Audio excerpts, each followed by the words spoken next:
For 60 years, Rome has brought civilization to the wild lands east of the Rhine at Sword Point, a land of barbarians and savagery. The world east of the Rhine is spoken about in Roman circles only in hushed whispers, wild superstition telling of wild beastmen and other horrors that stalk the edge of civilization. Determined to tame the barbarians of East Germany and to push the glory of Rome past the boundaries of its maps of the known world, Julius Caesar himself had led an invasion across the Rhine in 55 BC, yet the free peoples of East Germany valued nothing more than their independence and were determined to keep Rome out of their lands, leading to 60 years of brutal warfare as the greatest fighting force of the ancient world was fought to a standstill. Hello and welcome to another episode of the Infographics Show. Today we're taking a look at Rome's greatest military defeat, the Battle of Teutoburg Forest. The year is 9 AD and the glory of Rome spreads as far west as Spain and as far east as Turkey. Rome has brought nearly all of Europe under its fold, as well as the ancient Egyptian Empire and what is today Israel and Palestine. The Mediterranean belongs to Rome, as does the Black Sea, yet the glory of Rome only extends northeast as far as the River Rhine. And for decades, Rome's attempts to expand into greater parts of Germany have all been rebuffed by makeshift alliances of barbarian tribes. These savage warriors have fought the best armed and disciplined armies in the world to a brutal standstill on the banks of the Rhine. And now, Rome is determined to at last break the will of the rebellious barbarians who stand in the way of Rome's glorious destiny.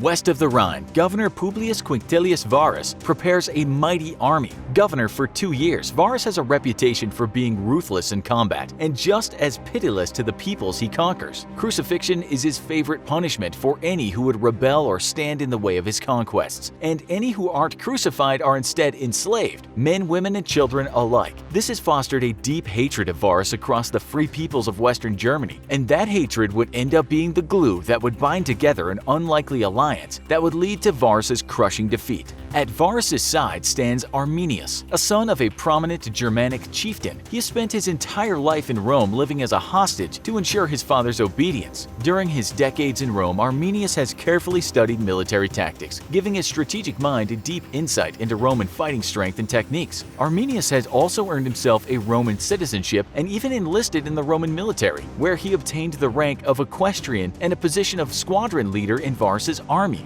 Along the Rhine, Varus has command of Rome's 17th, 18th, and 19th legions, a combined force of about 18,000 men. Amongst one of his most trusted advisors, Varus taps Arminius to head into the barbarians' lands and gather valuable military intelligence. Arminius' heritage as the son of a Germanic chieftain grants him some measure of safety as he enters hostile territory, but his current status as a Roman citizen and soldier no less earns him deep distrust and outright hatred from some of the Western Germanic tribes. However, Arminius has a secret. He has played loyal subordinate for all these years, yet has never forgotten his true heritage. He is the son of a barbarian chieftain, and he aims to become a chieftain in his own right. Arminius leaves Varus promising to return with valuable intelligence, but in fact plotting to destroy Varus and all the Roman forces along the Rhine. To do this, he must gather together the disparate tribes of West Germany, long mistrustful of each other, and even more mistrustful of Arminius due to his Roman upbringing. Of the 50 free Germanic tribes, about 10 lend their support to Arminius as he carefully outlines a plan to crush the Romans. The other tribes refuse to lend Arminius their support, and the fact that his father, Segimerus, was openly declared a coward for submitting to Roman rule makes gathering allies difficult for Arminius. In fact, some of the chieftains want to kill Arminius in Segimerus' stead, as cowardice is a crime punishable by death under Germanic law. In the end though, Arminius manages to pull together a very shaky alliance, which would include the Cherusci, Marsi, Catti, Bructeri, Cauci, Sicambri, and the survivors of the Suebi tribe, who had been roundly defeated by Caesar almost 6 decades ago, but were now very eager for revenge. Despite their differences, a chance to crush the Romans and their deep hatred for Varus and his cruelty all helped cement together the unlikely alliance. With winter approaching, Varus begins marching his legions out of their summer camp west of the Weser River to their winter headquarters much nearer the Rhine. His scouts, however, pick up reports of a local rebellion brewing, and with winter coming, Varus could not afford to let a rebellion simmer through the long winter and into spring lest he find himself fighting a much larger force then. Unbeknownst to Varus though, the reports are false and are in fact planted by Arminius himself, who continues to pretend he is a loyal vassal to Varus. Winter, however, is coming, and the legions must get to their winter camp, where fresh supplies and comfortable quarters are waiting for them. Varus needs to act with haste, and Arminius suggests a shortcut through the unfamiliar terrain. The deep woods of West Germany are unknown to the Romans, and Arminius' knowledge of the terrain is vital, except Arminius is leading the legionnaires straight into a carefully prepared trap. As Varus orders his forces deeper into the foreboding woods, some of his senior commanders can't help but think of the warnings they received from another barbarian leader, Segestus, prior to leaving their summer camp.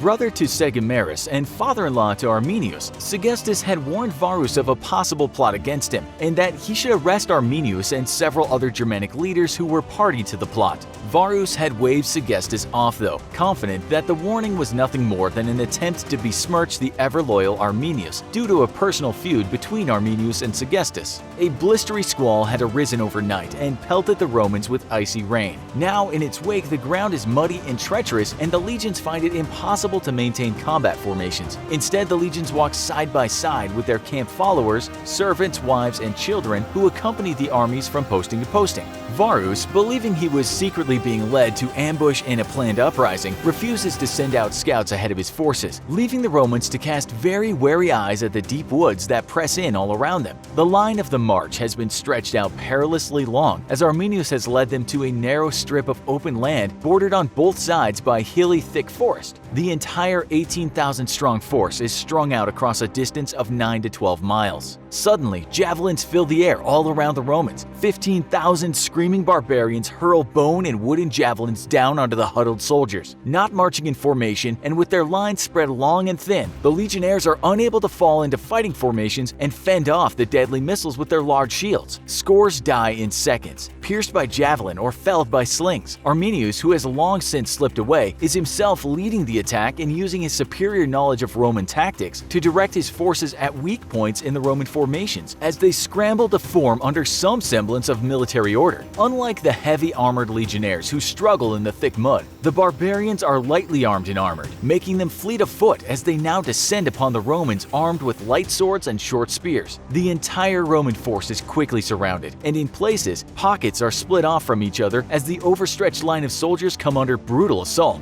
That night, the barbarians withdraw, having scored massive casualties on the Romans, while suffering relatively few of their own. The Romans are able to pull their overstretched lines together and set up a fortified overnight camp. The legionnaires tend to their wounded, knowing that while they marched into the woods with superior numbers, the fiendish ambush has now left them outnumbered against the hordes pressing in on them from all around the darkened woods. They'll have to make a break for open country and then force march all the way back to the Rhine if they're to survive. Those who are wounded but can still walk are treated. Those who can't are mercifully killed, as they'll have to be left behind, and better to be killed than made a slave or worse. The next morning, the rains drench the Romans again, making their bows useless as the sinew strings become slack when wet. This leaves the legions without their greatest advantage against the barbarian foes, fire support from their expert archers. The rain also weighs down their heavy bronze shields and armor. Nonetheless, the Romans charge into the barbarian hordes, determined to break out of the woods and into open land beyond. Fighting in formation and with the benefit of military discipline, the Romans inflict catastrophic losses on the barbarians, but their own losses are extremely heavy as well. When it becomes clear that a breakout is impossible, Varus orders the legions to push into the thick woods to attempt to break out of the encirclement through them.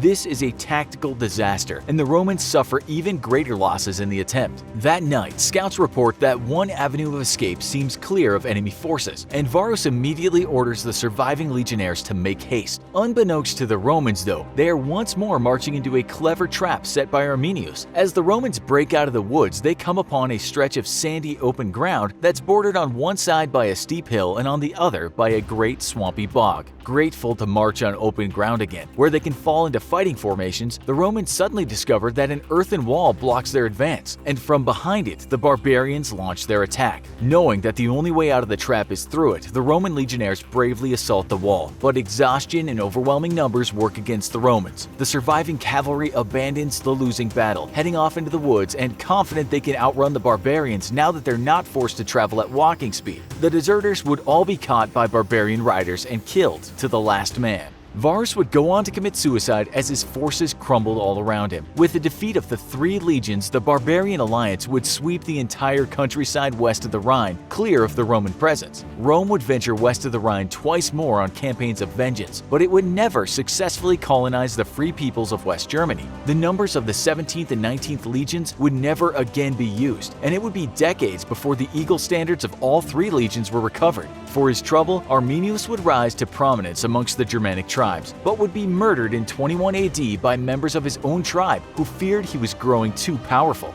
Do you think Rome ever stood a chance of winning this battle? Why or why not? Let us know in the comments. Also, make sure to check out our other video, The Battle of the Bulge. And as always, if you enjoyed this video, don't forget to like, share, and subscribe for more great content.